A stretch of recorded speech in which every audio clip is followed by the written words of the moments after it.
Seguinte, eu já abri a sala no Moodle, tá? Só não coloquei as coisas lá ainda. Mas assim que eu tiver um tempinho aqui, eu organizo e aviso a Vitória, tá bom? Problemas, produção? Não? Tudo certo? Hoje a gente vai falar da parte mais extensa da matéria. A gente começa a parte mais extensa da matéria, que é o casamento. Tem como. Ixi, vou tentar, Ana, porque esses slides eu não tinha ainda nenhuma versão deles, porque eu tinha só a preparação da aula para presencial. E aí, nessa parte da aula, eu não escrevia no quadro, entendeu? Só falando, falando, falando. Mas eu vou. Pois é, eu sei, mas eu vou tentar. Não vou garantir, não, tá? Mas eu vou tentar. Porque no ano passado, eu tinha um tempão na minha vida, né? Porque não tinha Dona Lara, então era só de vocês. Agora vocês têm uma irmã muito exigente. Olha onde está o ser ali. Tá bom. Bora, meu povo. Parece que a gente não tá fazendo nada, mas a gente tá fazendo muitas coisas. $1 sim? Olha só, crianças, o casamento, você sabe que o casamento não começa assim, já conheceu, o pai arrumou, a mãe arrumou, um ser fez uma entrevista, banca, né? Respondeu questões e aí vai e casa. Não é assim que funciona, né?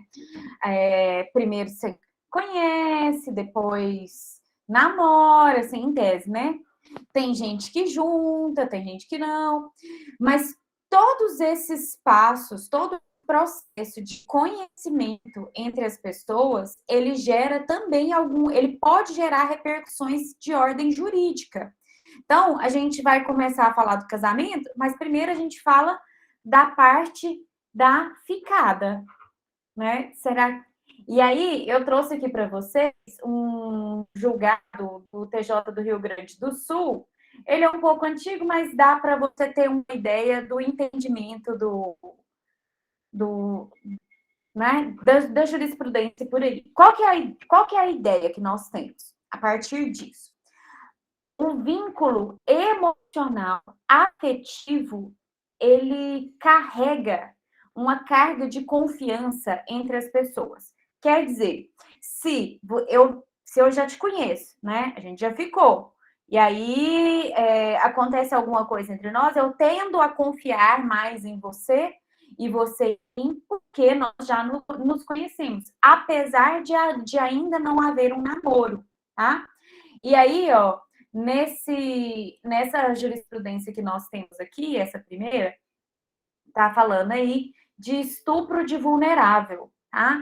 Então, você já deve saber bem, porque ele já deve ter conversado isso com você. Abaixo de 14 anos, se alguém mantém relações sexuais com um menor de 14 anos, é estupro de vulnerável, né? E a gente vai até repetir isso hoje, mas não interessa se a pessoa casar para poder ser o crime. Não tem nada disso mais. Finalmente, isso acabou há alguns anos, tá? E no Código Civil acabou ano retrasado. No Código Penal, acho que, se eu bem me recordo, 2005, um número desses terminado com 5. Né? Daqui a pouco a gente vai ver direitinho. Então tá lá, ó, a gente que mantém relação sexual com um adolescente de 12 anos, ciência a respeito da idade, ausência de relacionamento estável ou duradouro, tudo não passando da situação de ficantes por alguns dias. Desimporta se a ofendida já tivera outros namorados, apelo previsto. Aí, ó. Então, a gente sabe que a confiança existente gera repercussões jurídicas, gera expectativas, e abusar da confiança de alguém para obter vantagem ou situação indevida também é considerado pelo legislador. Tá? Então, em caso de ficada, também pode haver repercussões jurídicas. Aqui, a gente tem um outro caso, bem interessante, aí eu fiz questão de trazer trechos da decisão para você ver o que aconteceu. Estudavam juntos, né? Os meninos estudavam juntos num colégio. E aí tiveram relações sexuais e depois apareceram as fotos, enfim. Os nudes, né? Começaram a ser divulgados pelo rapaz no colégio. E aí virou aquela confusão. Ele não tirou as imagens, não evitou a circulação, não nada. E, ao contrário, quando até o julgado disse que, olha, o primeiro réu mantinha relacionamento afetivo com a autora e seus genitores nesses processos reconvieram, buscando condenar a vítima a indenizar-lhes sob a alegação de que todos os envolvidos foram prejudicados pelo ocorrido. Então, os julgadores entenderam que o réu não só causou o dano, como ele poderia ter diminuído o dano e os pais dele também poderiam ter agido nesse sentido. Então, ele se aproveitou da confiança da ficante e para poder tirar essas fotos, enfim, divulgar essas fotos, e a situação foi escalando e só não foi pior porque o colégio pegou o celular. Os pais do menino não fizeram nada. Ao contrário, ainda tiveram a pachorra reconvida. Exatamente. Exatamente. Mas tem umas coisas, gente. Direito de família tem hora que a gente tem umas coisas assim, não. Para acabar com os piques de Goiás, senhor. E é mesmo. Né? Mas. Paciência. Aí o povo namora, fica tal, né? Aí tem o namoro. Existe uma lenda no direito. Isso aí, para quem nunca viu, é um programa, assim, que parou de passar há alguns muitos anos, chama Em Nome do Amor, de Silvio Santos. Silvio Santos chegava lá, o povo dançava a musiquinha, ficava observando uns binóculos lá sentado, cada um via um do outro lado lá no binóculo. E aí, quando terminava o negócio da dancinha, o Silvio vinha e perguntava se era namoro ou amizade. Aí tinha hora que era namoro, tinha hora que era amizade. Gente, coisa dos anos 90. Segundo a lenda, Silvio Santos vai resgatar esse programa aí para nós, tá? Se resgatar, assiste, que é muito divertido. Porque o povo fala na hora lá, é namoro ou amizade? Ah, amizade. Ai, né? É muito engraçado. Eu assistia todo dia, todo domingo, né? Passado. Então, assistia não, porque eu era muito. Eu nem lembro, eu não sou dessa época, não. Tô brincando. Não é? Não, eu tinha nem nascido nessa época. Então, crianças, olha só. Namoro é uma fase do direito de família que tem umas lendas. Uma delas é essa. Namoro longo configura união estável.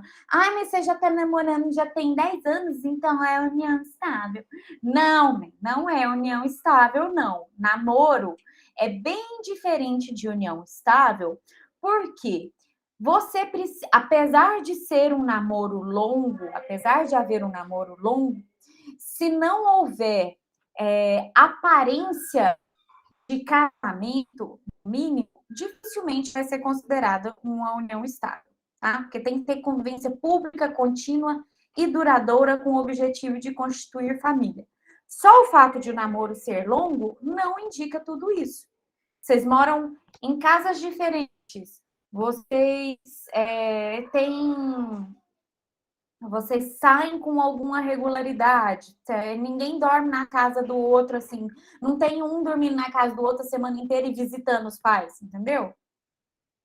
Então, toda situação é analisada em concreto. Ai, professora, mas eu tenho muito medo de ter uma configuração de união estável aí, porque eu já namoro há muito tempo. E aí, assim, eu fico mais na casa dele do que na minha. Então, vamos fazer um contrato de namoro, porque agora eu estou trabalhando, eu vou começar a advogar, eu acho que eu vou ficar rica, estou com medo de dividir meus bens.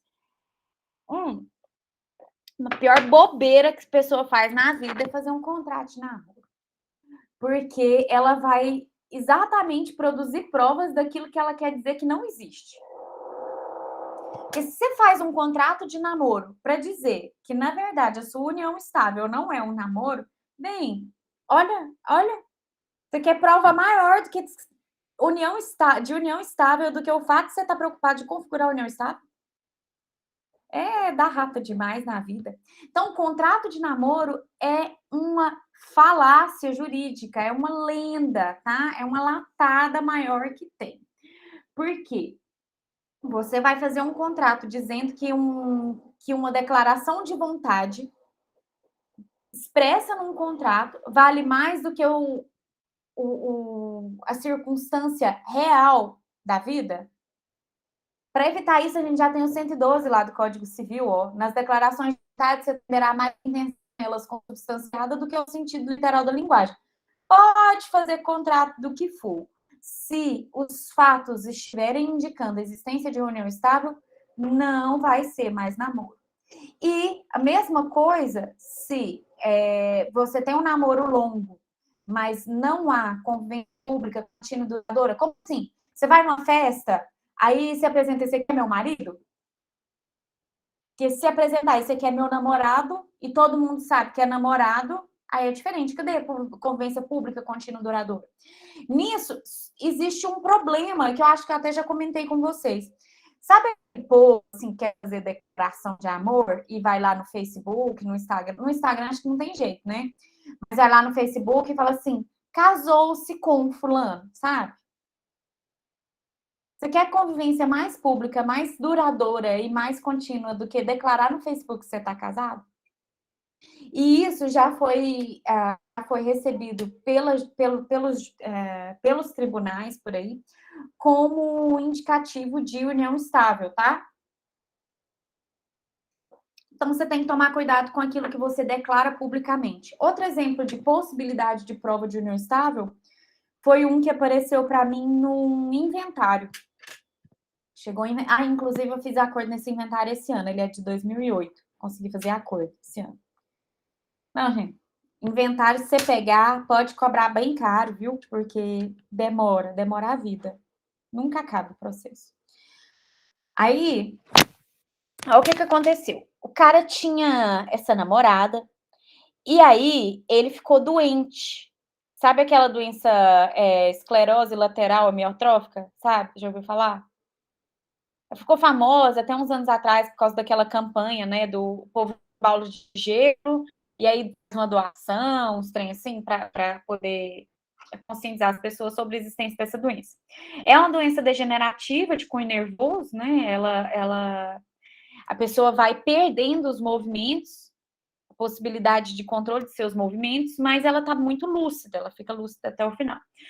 Na época desse inventário que eu fiz, o rapaz muito novo morreu e com 30 e poucos anos. Descobriu, para 2 anos morreu.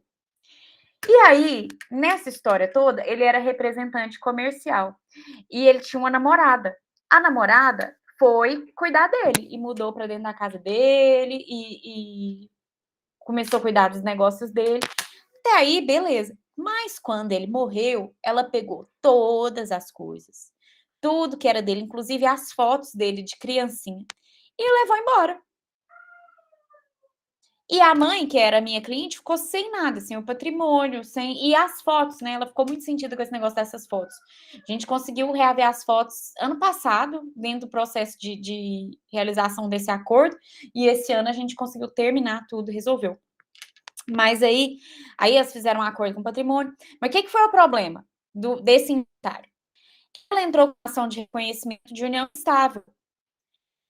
E a mãe fala assim: não, eles eram só namorados. Ela foi para lá para cuidar dele, mas eles eram namorados.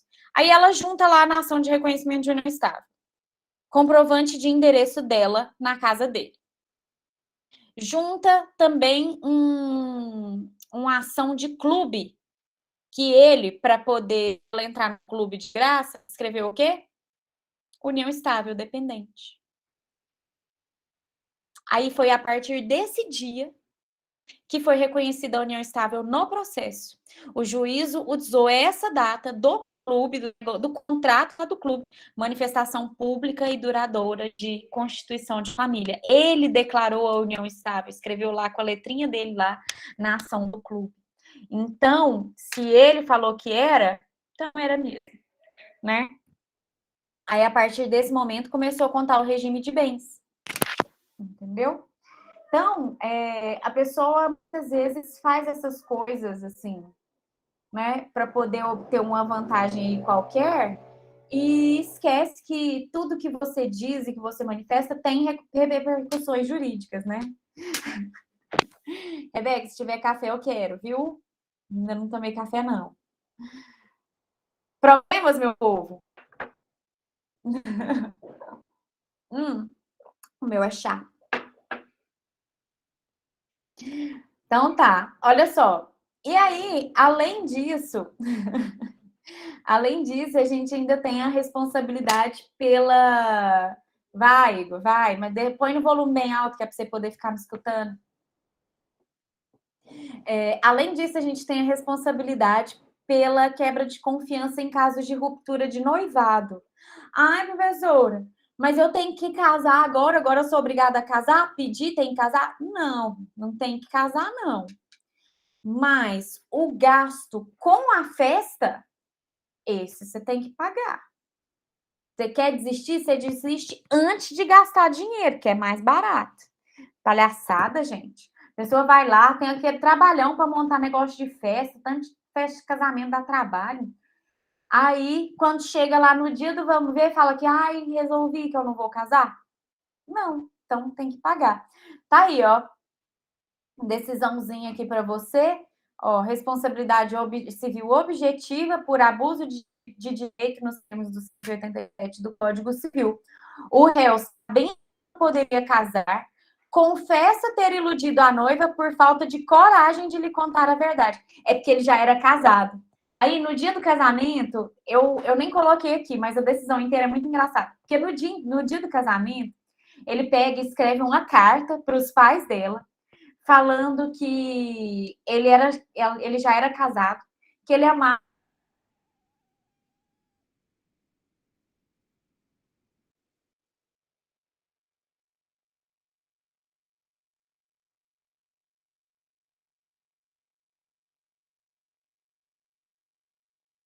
Oh, meu Deus, perdi. Aí, voltei. Voltei na melhor parte da história, né? Eu caí na melhor parte da história. Vocês ouviram que Não, ele volta um mandou uma pouco. carta para os pais dela? A senhora parou aí. Foi. Menina, aí mandou uma carta para os pais dela, dizendo que ele era apaixonado pela esposa dele, esposa de verdade, mas era apaixonado na noiva também. E que ele achou que ele ia conseguir, em algum momento, dizer a verdade e cancelar o casamento. Mas aí ele não conseguiu, só conseguiu no dia. Tem música? Que música? Não, essa do Bruno Marrone é na hora da festa. Né? Ele fez a carta antes e foi embora, era do Bruno Marrone na hora da festa. Mas essa do Bruno Marrone também, nossa, boa ideia para pôr em prova, né? Deixa eu anotar aqui. É mesmo. Olha uma questão de prova, senhor. É isso, Deus. É isso que eu estou escutando? Música do Bruno Marrone. Uhum. Vai ser boa. Agradece o Igor aí. Se a senhora não colocar na prova, é quebra de expectativa, viu? Ai. Eu vou pôr, hein? Eu vou pôr. Vou pôr mesmo. Questão número 1. Mas a senhora mostra antes pra gente discutir e tal. Ah, sei. Olha eu fazendo isso. Ai. Bora lá, meu povo. Então, eu tô até pensando se eu não vou seguir o Thiago e vou fazer a prova presencial, a primeira prova presencial. Tô achando que eu vou fazer isso. Eu gostei tanto dessa ideia. Sério? Pode fazer, que aí nós estuda. Ou finge que estuda, mas estuda. Não, e fora que é lindo, né? Você chega na faculdade, tá aquele clima de Harvard. Eu adoro aquilo. Né? Todo mundo estudando, Exagerou. discutindo a Harvard. matéria. Clima Menina, de eu amo Harvard. semana de prova por causa do clima de Harvard. Nossa, eu me sinto assim, a Hogwarts na semana de prova. É muito legal. Bora. E aí, gente, resultado. O homem chegou e depois ele foi tão mané, que ele ainda mandou essa carta. Resultado. A carta foi parar no processo. Ele teve que pagar todas as despesas do casamento. Tudo. Tudinho. Tá? Lucros cessantes por responsabilidade por ruptura de noivado, não vejo, tá? Danos morais, ok. Danos emergentes, ok. Agora, lucros cessantes, acho muito difícil. Não sei da criatividade dos colegas advogados que consigam visualizar isso. Mas o que você deixa de ganhar com o casamento? Golpe do baú não é expectativa de ganho. Então, não dá para você alegar lucros cessantes porque você não conseguiu o golpe do baú, tá? Não vem com essas artes, não, para cima de mim. Seria minha maior vigarice. Minha maior vigarice.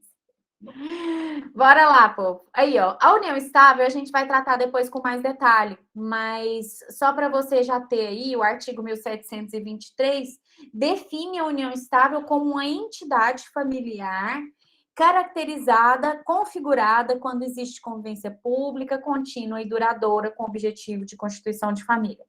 E aí, lembra que tá escrito prazo aí? Esse artigo?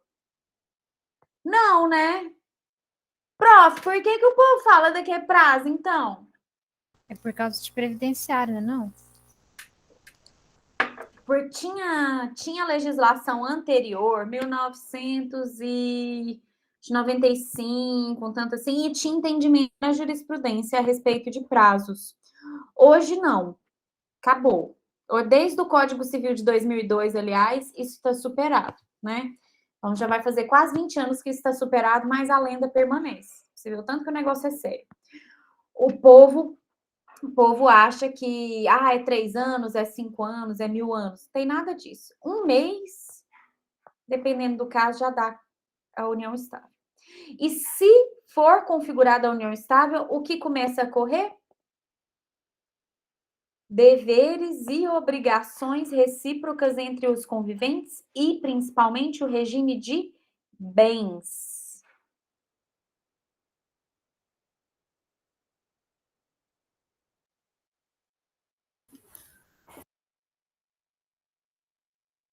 A doida da Joyce acabou com o meu café. Eu sou Oi? vocês dois. Não mandou fazer suco. Eu pedi açúcar, ela veio e colocou leite no meu café. Vê se tem base. É bom, adoçou. Não, eu queria açúcar só. Ai. Mas vai dar certo. Ui, deixa eu ver aqui, que agora que eu tô vendo aqui que eu não tenho enquadramento aqui na minha câmera. Mudei a caminha da Lara, gente. Ela tava caindo do berço. Aí eu arrumei essa aqui, ó. Olha que bonitinho. Bonitinho, né? Achei bom. Ela gostou também. Então, bora, meu povo. Volta aqui pra união estável, ó. Prof, como é que faz para converter união estável em casamento? Ué, você vai lá no cartório e fala que você quer converter a partir do dia tal, mês tal, ano tal, no mínimo você tem que ter uma data. Qual que é o problema disso? É mais caro nos cartórios. Aí o povo prefere casar normal, entendeu? Do que ficar convertendo, porque é mais caro e dá mais trabalho. Então, muita gente chega no cartório e volta falando que não quer converter, não, que é mais fácil casar, mais barato casar, tá? Principalmente porque se a pessoa não tem dinheiro para casar, se ela consegue comprovar a insuficiência financeira, o casamento é gratuito. Prof, melhor casar ou melhor constituir união estável? O que você me recomenda? União estável. Ó, a união estável, ela gera todos os efeitos que um casamento gera. Todos. Qual é o problema? Dificuldade de produção de provas, tá? Porque quando existe e quando existe a vontade de separar e existem bens e crianças envolvidas, você precisa constituir a união estável primeiro. Então, você ingressa com a ação de constituição de união estável, de reconhecimento e dissolução de união estável. O título da ação fica esse lá. Ação de reconhecimento e dissolução de união estável. Ou seja, você precisa provar data de início, pelo menos mês e ano, alguma coisa nesse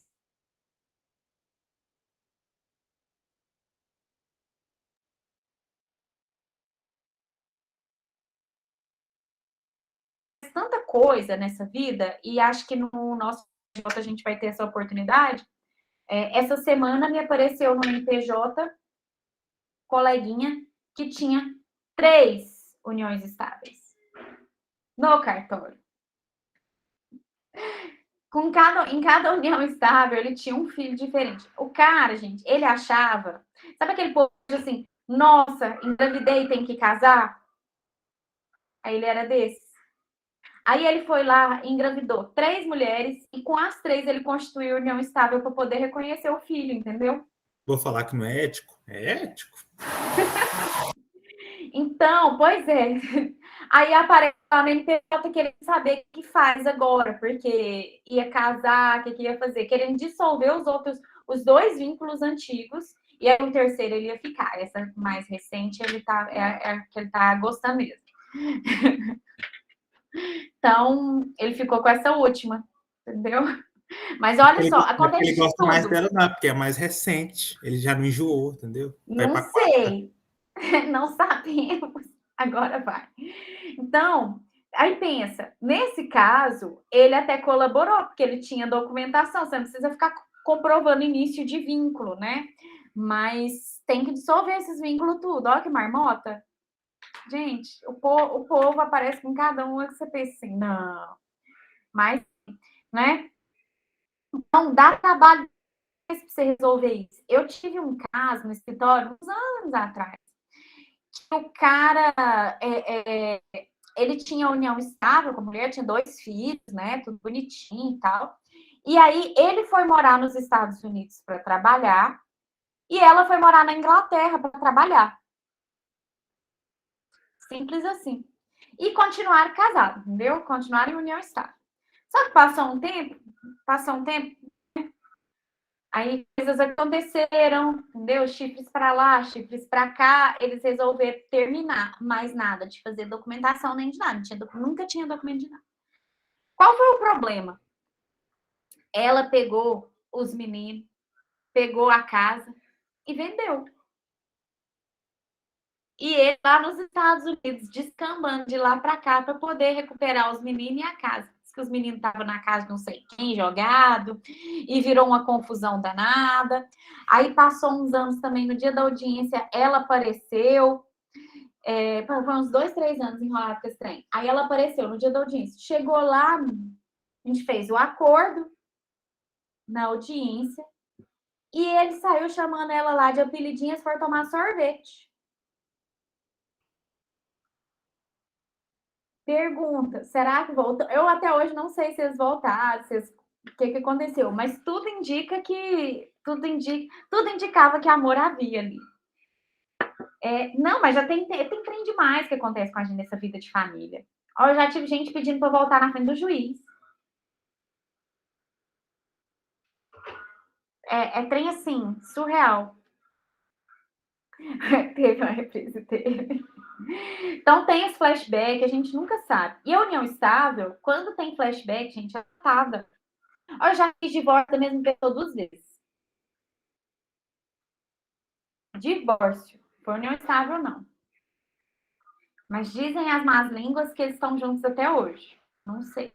É da minha família, então, as coisas complicadas. Tá? Então, união estável vai merecer um tempo da nossa vida dedicado para a gente ver todos esses barracos, todos esses problemas, tá?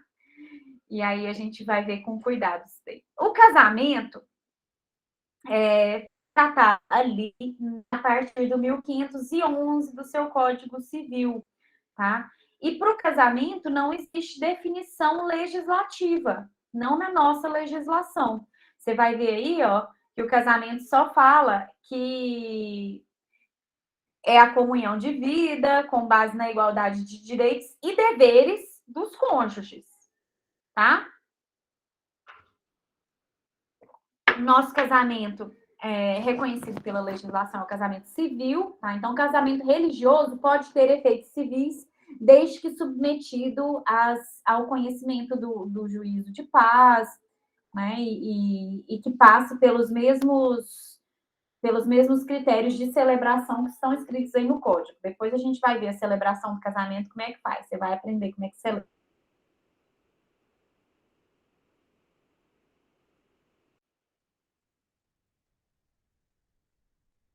uma fogueira, um meio de mato e um pajé. Só o pajé não faz, não. Você faz o casamento religioso com o pajé. Mas se tiver portas abertas, se você falar dos deveres e obrigações do casamento, registro, aí dá para você ter o casamento religioso com efeitos civis, tá? Mas não é casamento civil. Você pode ter um casamento religioso com o celebrante que você quiser. Né? O casamento espírita, inclusive, é lindo. Os casamentos espíritas que eu já fui são lindos. Nunca fui casamento com pajé, não. Mas se você souber de algum, me chama que eu quero assistir, tá? E aí o legislador nos fala, né, que é isento de celebração em caso de pobreza. Ai, pronto, mas eu chego lá no cartório para fazer o meu casamento e o povo me cobra uma fortuna do aluguel daquele salãozinho do cartório. É porque você quer a celebração lá bonitinha. Claro que o cartório tem a versão mais barata. Mas todo mundo quer casar bonitinho. Vai lá, o povo tudo de noivo, de noiva lá, tudo muito bonitinho, arruma, leva o padrinho em casa. Tem a versão 0800 do casamento também, tá? Só que você tem que dar uma insistida, tem que comprovar a hipossuficiência. Às vezes, para comprovar a hipossuficiência, dá mais trabalho que você juntar o dinheiro e parcelar. Porque tem cartão que passa no cartão e ainda parcela, tá? Então, você tem que dar uma olhadinha nisso. Prof, mas eu quero casar e eu quero regime de separação total. Ah, você é pobre, filho. Para que você quer regime de separação total? Não, porque eu quero, porque eu acho bom. Tem problema. Você quer. Para fazer o pacto antinupcial, paga, viu?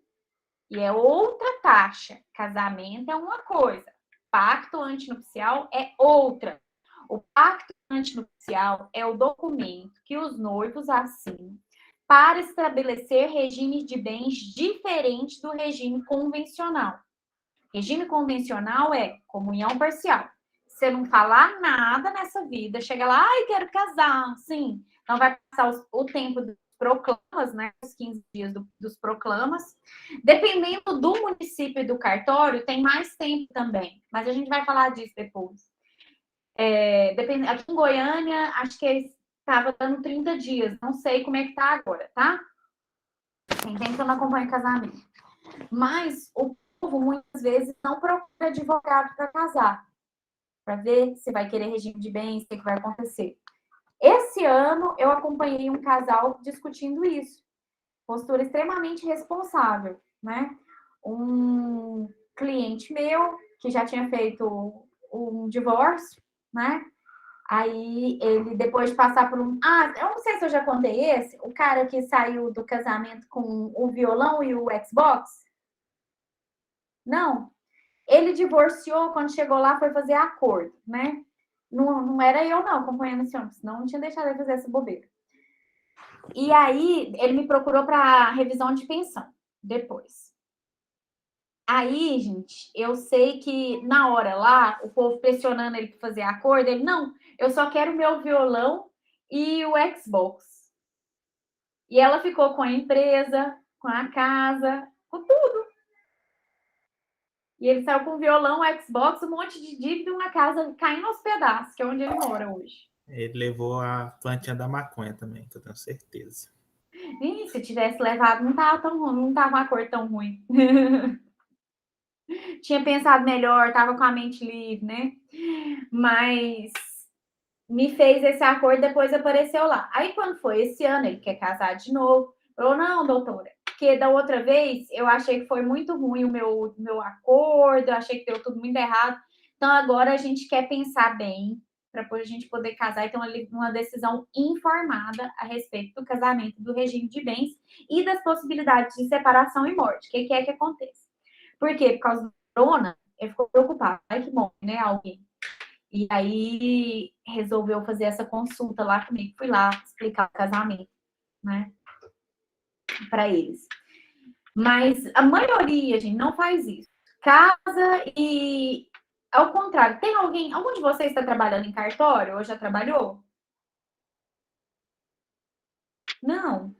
Ah, eu já tive eu tenho muito aluno que trabalha em cartório, né? E eles contam umas histórias bem interessantes que diz que o povo chega lá para casar, para fazer os proclamas, tá, para a documentação.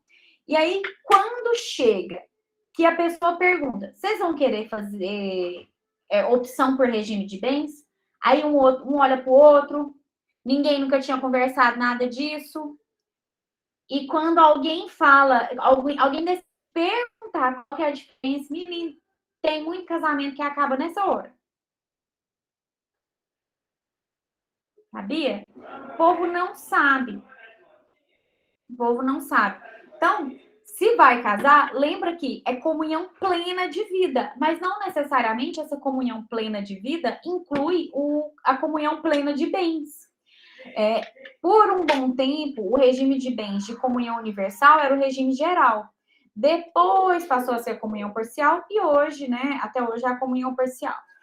Só para você não ficar perdida aí no seu caderno, coloca assim, comunhão parcial. Em regra, os bens anteriores ao casamento são particulares e os bens posteriores são comuns. Na comunhão parcial, vírgula, em regra, vírgula de novo. Os bens anteriores ao casamento são particulares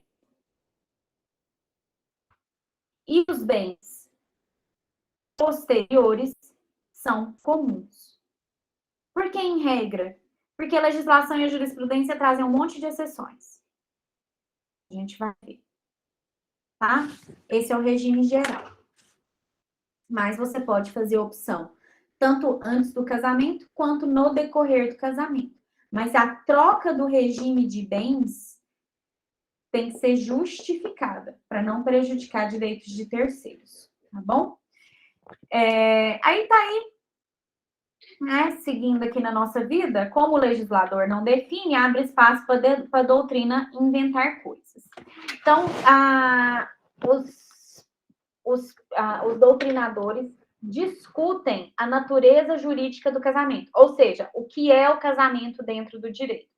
Uma primeira corrente entende que o casamento é um ato-condição. O que quer dizer isso? Olha, a partir do momento que você tem a condição de casado, de casada, você aderiu a uma situação jurídica criada pelo legislador, que te coloca em comunhão plena de vida e estabelece direitos, deveres, né, e obrigações recíprocos. Aí, ou seja, a partir do momento que ocorre o ato, condição, casamento, você está assinando um contrato de adesão, tá? Que já tem todas as situações ali consignadas daquilo que vai acontecer no seu casamento e no casamento de todo mundo. Regime de bens, proteção dos filhos, dever de sustento, guarda e amparo recíproco, tudo isso já está lá na legislação. Tudo bem? Difícil? Essa não é a corrente majoritária, tá? Não é a corrente que a gente segue hoje. A corrente que a gente segue hoje está mais para frente. Daqui a pouco a gente vai mostrar ela para vocês. O casamento também pode ser considerado um negócio jurídico complexo, porque envolve não só as partes, mas também o Estado, representado pelo juízo de paz, tá? E uma série de atos que devem ser realizados de forma específica. Então, como você tem a participação do Estado e uma série de atos realizados de forma específica, forma solene, inclusive, o exemplo de contrato solene, de negócio jurídico solene, por excelência, é o casamento, porque tem até as palavras que você precisa dizer no momento, você não pode titubear, por exemplo, quando você chega lá para casar, você não pode ficar fazendo brincadeirinha, vai casar, não sei, não pode, senão tem que voltar todo mundo embora e casar de novo e marcar outro dia, para ter certeza absoluta, tá?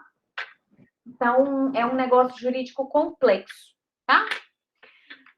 De acordo com alguns estudiosos. O Código Civil Português traz a definição de casamento e coloca o casamento como um contrato. Tá lá o artigo 1577 do Código Civil Português, e você sabe bem que a nossa legislação tem raiz lusitana muito forte, porque por muito tempo a legislação de Portugal era também a legislação que se aplicava aqui, né, por meio das ordenações e tudo mais. Então, até hoje, a gente busca algum conhecimento na legislação portuguesa, né? E o Código Civil de Portugal entende como um contrato. Tá aí, ó, casamento é um contrato celebrado entre duas pessoas de sexos diferentes que pretendem constituir uma família mediante comunhão plena de vida nos termos e disposições desse código. A gente sabe que questão de dois gêneros para a constituição de uma família hoje no Brasil está superada faz tempo, né? Ah, professora, mas eu não concordo. Então casa, bem. Então casa, pronto, sossego, deixa o povo. Então, isso aí faz tempo que a gente nem discute mais essa questão, tá? Que já está resolvida entre nós. Há quem diga ainda que o casamento é uma instituição. O que é isso? Essa definição de instituição é muito semelhante com a ideia de ato-condição. Uma instituição é um estatuto fixo de normas, tá? Então, você entende que seguir essas normas é socialmente aceitável.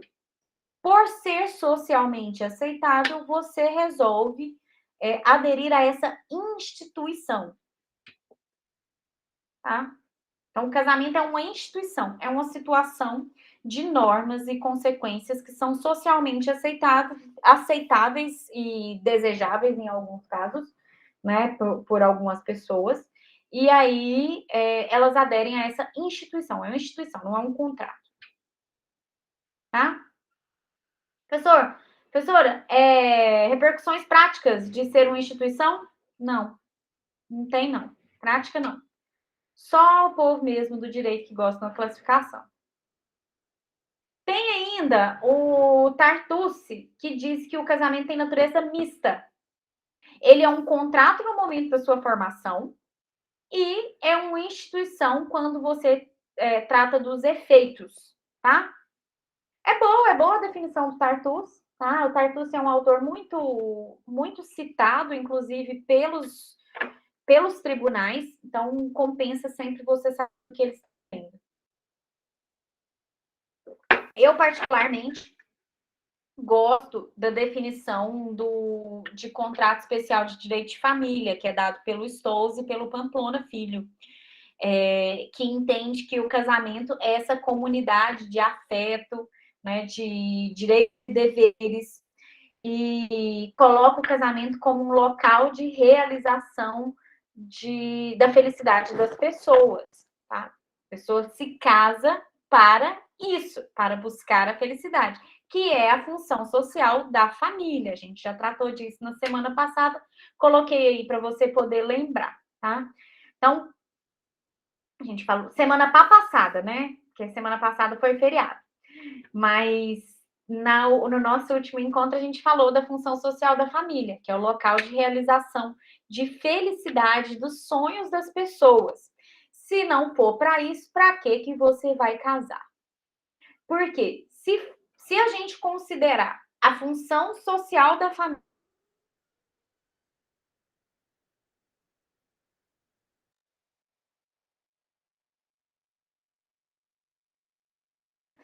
qual que era a ideia na antiguidade?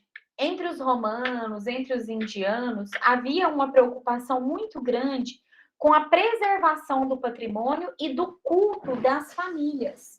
Por quê? Se a pessoa morre, quem é que vai continuar o culto e levar lá as flores, as frutas? Nossa, gente, tá caindo toda hora mesmo? Nossa, peraí. Deixa eu colocar aqui no meu celular para ver se melhora. E o pior é que eu nem... Não, é umas travadinhas rápidas. Não, mas a gravação deve... Mas se eu... É porque a minha preocupação é que se cair de uma vez, aí não grava, né?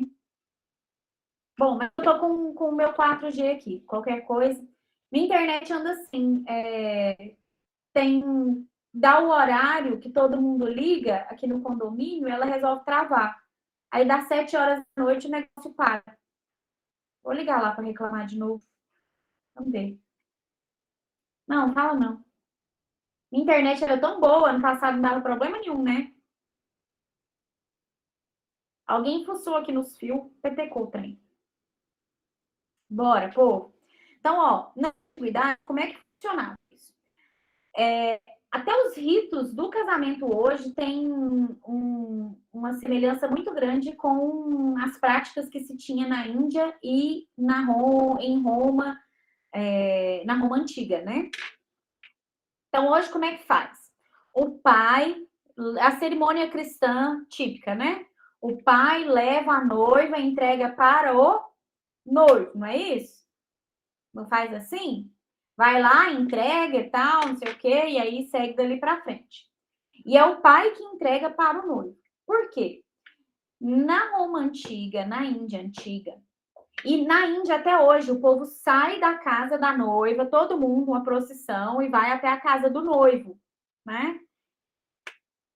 Isso representa o fato de a mulher deixar de fazer parte da família dela e passar a integrar a família do marido, como se fosse filha do pai do marido.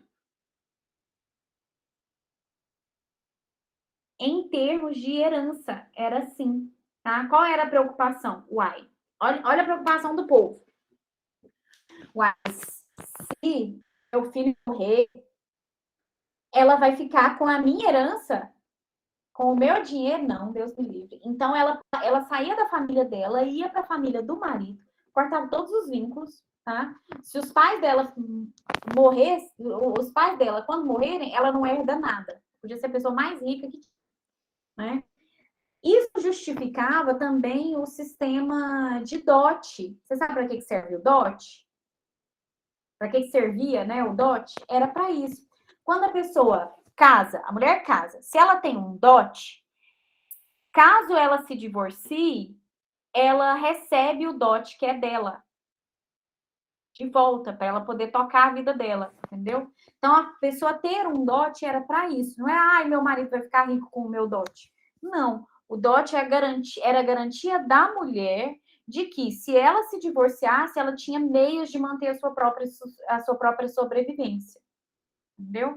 Claro que havia casos em que o marido ia lá, gastava todo o dote, né? Então, enfim, não devolvia, e aí, né? Mas o sistema dotal tinha essa função de proteção mínima da mulher, tá? Mas na antiguidade funcionava assim. Cultura muçulmana, aí eu já não sei, Rebeca, eu não tenho muito contato, mas é assim? Então, o que acontece? Você até hoje o pai leva a noiva e entrega para o noivo. Tem as flores, né? Tem todo. Até hoje a gente coloca flores para os nossos mortos, porque é parte do culto romano de passagem, né? Então você coloca lá as flores para os mortos para que eles tenham esse convívio com flores, com frutas, com os escravos que o povo colocava lá junto com o morto, né? Para poder os escravos no pós-vida, porque senão como é que faz, né? A gente nem dá. Ir para o pós-vida sem um escravozinho, né? Não dá.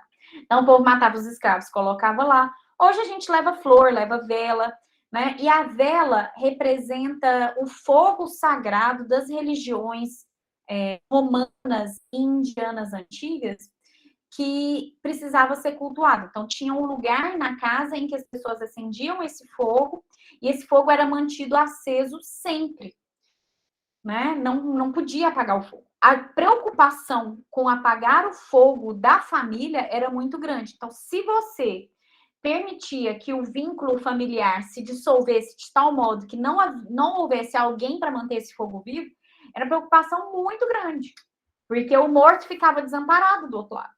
Entendeu? E o patrimônio era o que unia tudo isso. Então, o casamento, enquanto instituição, foi criado pelo ser humano dentro desses sistemas de normas que nós temos para preservar o patrimônio das famílias e o culto religioso de cada família, tá?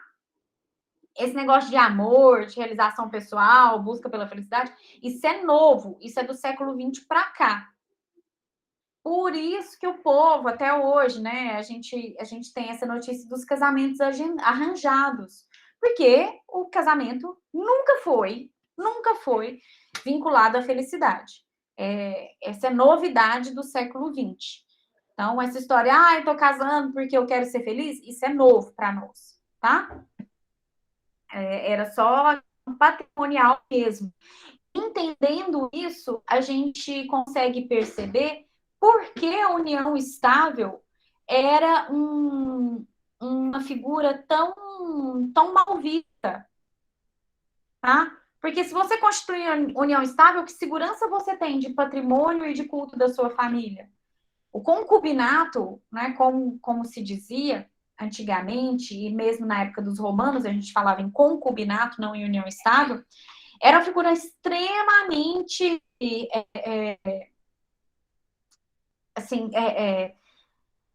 degradadora dentro das sociedades. Não, nossa, é a concubina, nossa, que horror, né? Nossa, fulano tem uma concubina, muito horrível isso. Coitado, não tá nem pensando. A adoção também foi... Minha concubina aqui, ó. Essa concubina. Oi, concubina, seja bem-vinda. A adoção também é uma figura criada dentro dessa perspectiva. Se a pessoa não tinha um herdeiro, ela adotava alguém, tá? Para que esse herdeiro pudesse dar sequência ao culto familiar. Então, tudo isso, boa parte do nosso direito de família tem raiz patrimonial. O amor entrou no direito de família há alguns poucos anos.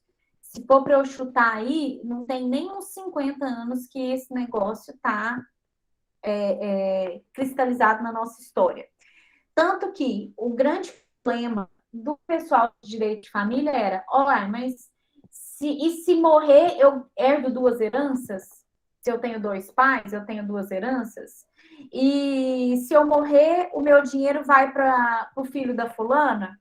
Entendeu? Então, o povo tinha esses problemas e até hoje tem gente que é bastante reticente quanto a isso, tá? Finalmente, a gente está superando essa situação, mas saiba que esse tipo de pensamento, que tem mais de 5.000 anos entre nós, não acaba do dia para a noite, tá? Então, as questões patrimoniais interferem muito no direito de família e vou ver que elas são boa parte da nossa disciplina, tá?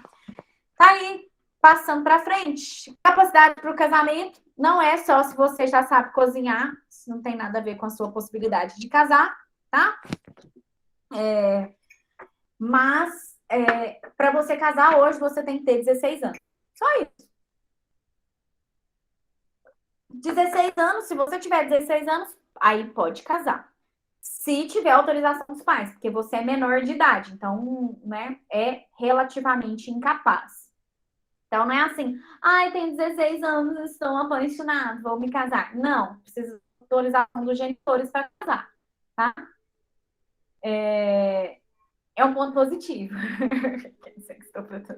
Tá bom, Igor. Não, mas pode falar, não tem nada não. Eu acho bom, é bom porque vocês treinam.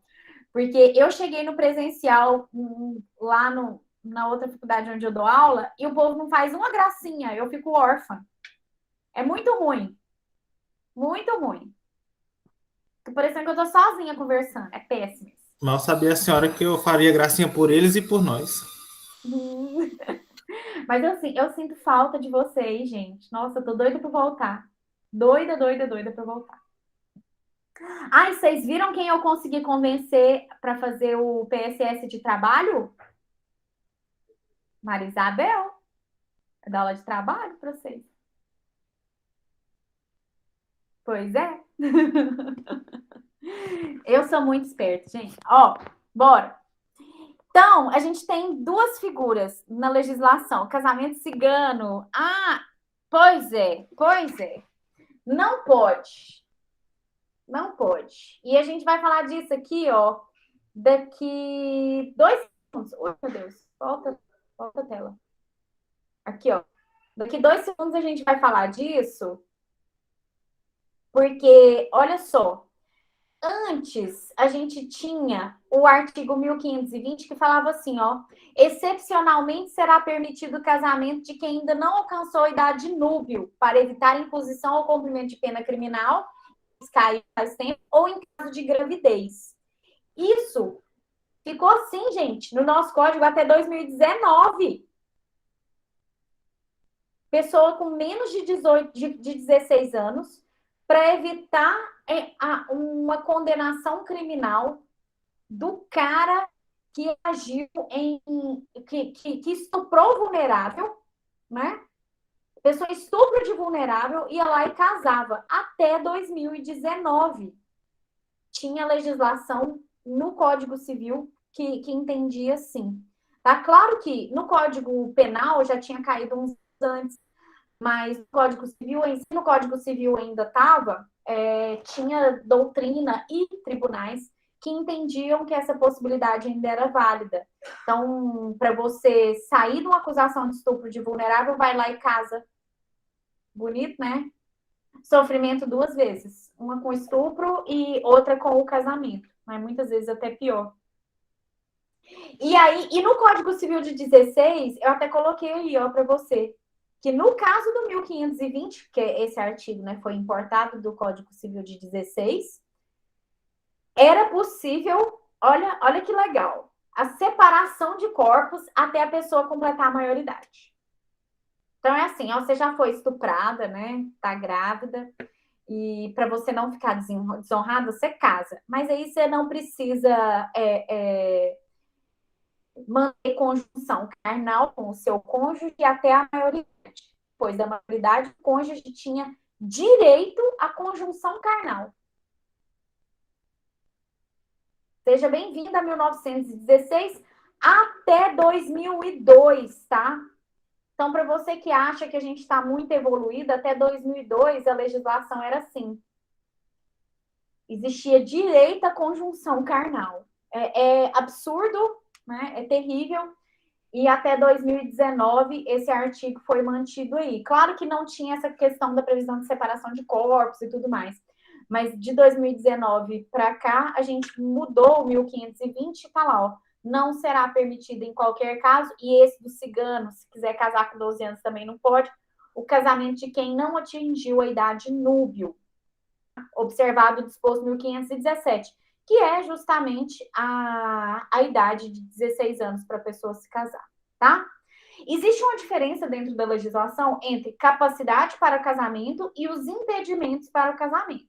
Então, você vai ter lá 2 figuras. Eu vou falar dos impedimentos na semana que vem, que é também para não misturar as coisas dentro aí da sua mente, para ficar um negócio menos bagunçado, tá? Hoje a gente vai falar só da capacidade.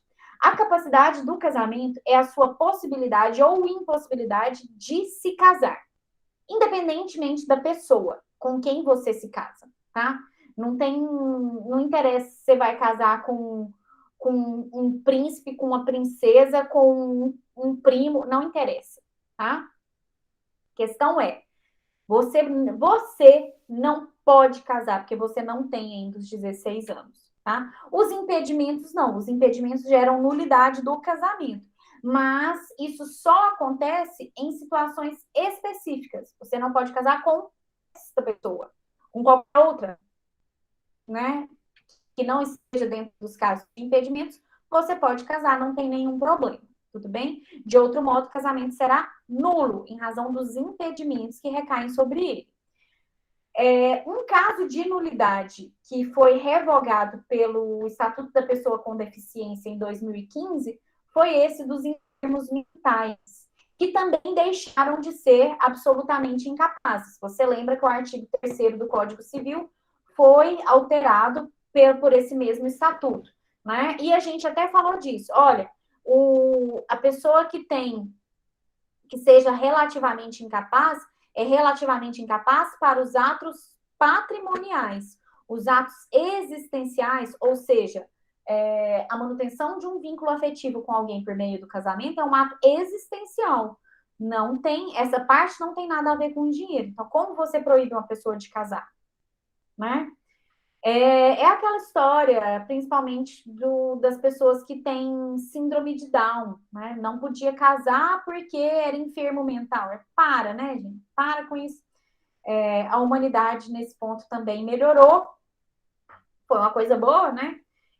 Hoje a gente já não fica enchendo as pessoas, a paciência das pessoas que têm alguma deficiência de ordem mental para que elas não se casem com quem elas bem entendam. Né? Já caiu tudo isso. E o artigo 1548, que colocava nesse sentido, colocava nulidade desse casamento. Olha o tanto que isso é sério.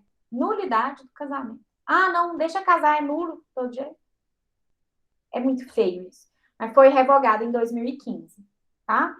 Lá no 1517, você observa, olha, o casamento com pessoas com 16 anos podem casar, mas tem que ter autorização dos pais até a maioridade civil. Então, com 16, se você tiver autorização dos pais, dos tutores ou, enfim, de quem quer que seja, você pode se casar. Depois que você se torna maior, né, e a maioridade civil vem com 18 anos, você tem capacidade plena para o casamento e para todos os atos da vida civil também. Você já sabe disso. 18 anos você pode fazer todo o cartão de crédito que você quiser. Né? Grandes poderes e grandes responsabilidades. Você já sabe disso. Se houver divergência dos 16 até os 18, ninguém concordar, me negaram ontem. Você pode, não estou falando que vai dar certo, né? A outra pessoa também pode te negar o cartão, né? Seja bem-vindo ao mundo dos negócios. Ninguém é obrigado a fazer ou deixar de fazer, senão por lei. Aí o juízo vai decidir. Né? Você leva lá e a pessoa ingressa em juízo para ver esse caso. Particularmente, até a decisão sair, a pessoa já é maior. Então, né? Eu nunca vi processo disso, tá? Até a celebração, os responsáveis podem revogar essa autorização, não tem nenhum problema, tá? E se houver denegação dessa possibilidade, está lá, o juízo decide, problema nenhum. Difícil? Não? Então tá. Seguindo, eu ajeito esse computador, mas minha câmera continua torta. Não sei o que faz. Aí a antecipação da idade núbil a gente já começou a falar e eu coloquei aqui para você. Vamos pôr essa na prova? Ah, não, tá muito facinho. Coloquei aqui para você, ó, o artigo 107 do Código Penal. Ficou meio pequeno aqui, deixa eu aumentar as letras. O artigo 107 do Código Penal, que foi, graças a Deus, revogado em 2005. Olha o que ele dizia aí para você, ó. Extingue-se a punibilidade pelo casamento do agente com a vítima nos crimes contra os costumes, pelo casamento da vítima com o terceiro, nos crimes referidos no inciso anterior, se cometido sem violência real ou grave ameaça, desde que a ofendida não requeira o prosseguimento do inquérito policial, da ação penal, no prazo de 60 dias a contar da celebração do casamento. Então, essa aberração foi revogada em 2005 e agora em 2019, com a alteração do 1520, acabou a dúvida a respeito da possibilidade de casamento para superação de estupro de vulnerável. Menor de 14 anos é estupro de vulnerável e acabou, tá? Menor de 16 não pode casar, tá? Não pode de jeito nenhum. Tudo bem? Problemas, produção? Não? Sabendo disso, você já sabe que o menor, a criança e adolescente, tem amparo, inclusive, por meio do Ministério Público e dos conselhos tutelares. Né? Então, tem que dar conhecimento a quem tem possibilidade de agir em defesa das crianças e dos adolescentes. Difícil? Não? Difícil não, mas é muita matéria. Se você for olhar isso na sua doutrina, você vai ver que é matéria demais. Tá? Demais mesmo. Casamento é a parte mais longa. Eu não sei se eu vou conseguir terminar o casamento até o dia 13 de dezembro. E agora eu tô com uma segunda demanda para o dia 13, que é a defesa da minha tese. Estou dependendo da data da banca. Se a banca só puder no dia 13, aí a nossa prova vai ficar para depois, para a retomada presencial, tá? Não, se você acha, tem a mulher vindo de fora lá, a, a Maria José Zaquia, acho que é tésima, engenheira florestal, vem não sei da onde lá para minha banca. Se ela vier, eu vou ter que desmarcar vocês. Eu sei que meus colegas não vão gostar, mas coloca no presencial. Faz esse favor para nossa Para profissionalidade. suas mentes. E eu estou muito preocupada, Igor, com o nosso ENAD. Vocês sabiam que vocês são turma ENAD?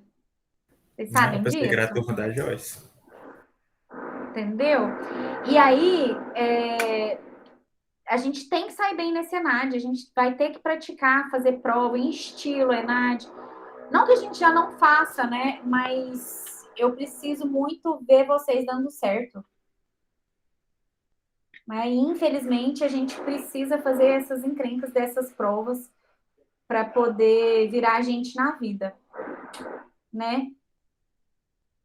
Deixa eu ver aqui. Vai fechar nada, tá doida, mulher? Tem gente que diz que vocês saírem mal no ENAD é positivo, porque a próxima turma, se é qualquer tanto que ela sair melhor, é bom. Mas eu não quero isso, não. A gente tem que começar a nivelar e por cima. Né? E vocês têm muita condição de sair bem no ENAD. A turma de vocês é boa.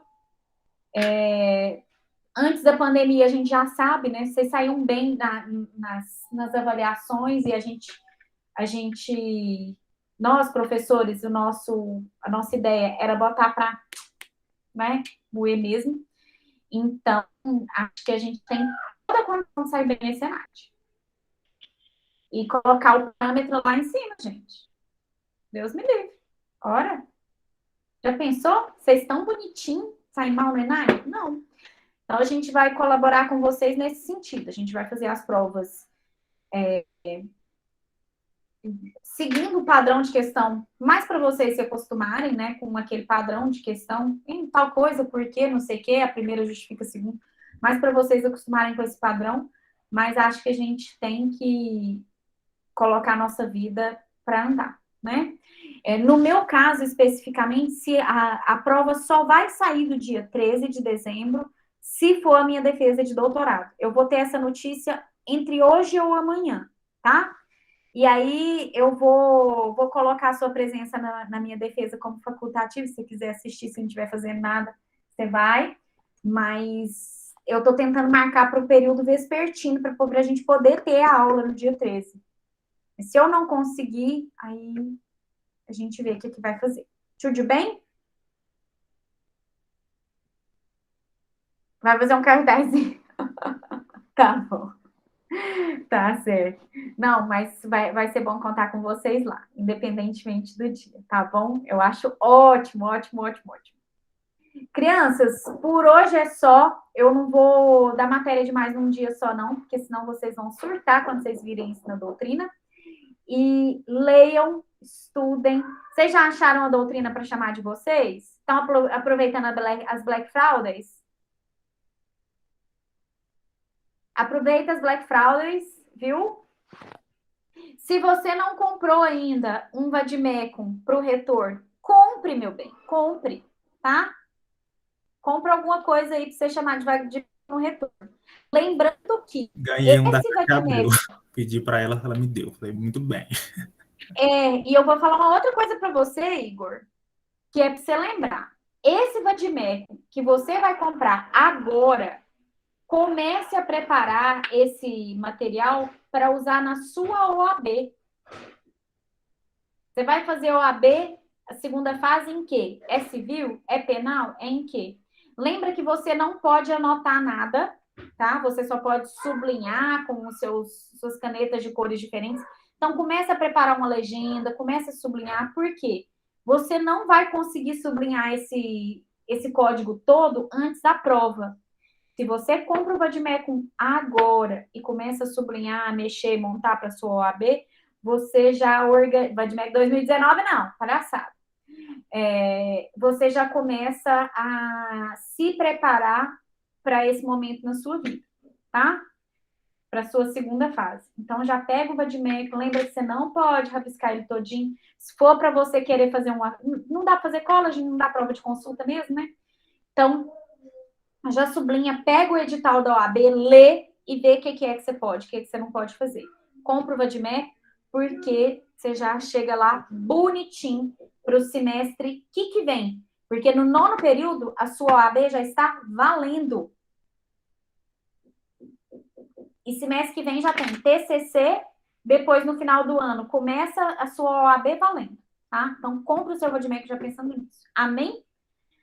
Nome da professora nova, Carolina. Tem a Carolina, que é a nossa